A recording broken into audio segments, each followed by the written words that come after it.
Hello everyone, আমি makeup artist Reshma Laskar. আজকে ছিল 2nd ডিসেম্বর আর আমার একটা পার্টি মেকআপ ছিল।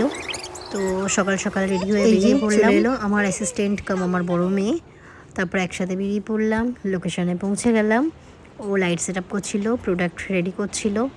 তারপর আমরা একটু ফটো তুলছিলাম, একটু আর কি যা হয় সেরকমই। তারপর একটু কিছু আলোচনা।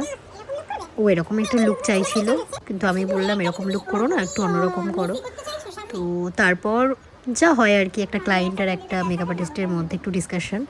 দেন তোমার ক্রাইটেরিয়া কি চাও? তোমার মতো করো। আমার মনের মতো। দেখা যাক ফাইনাল লুক কেমন হয়।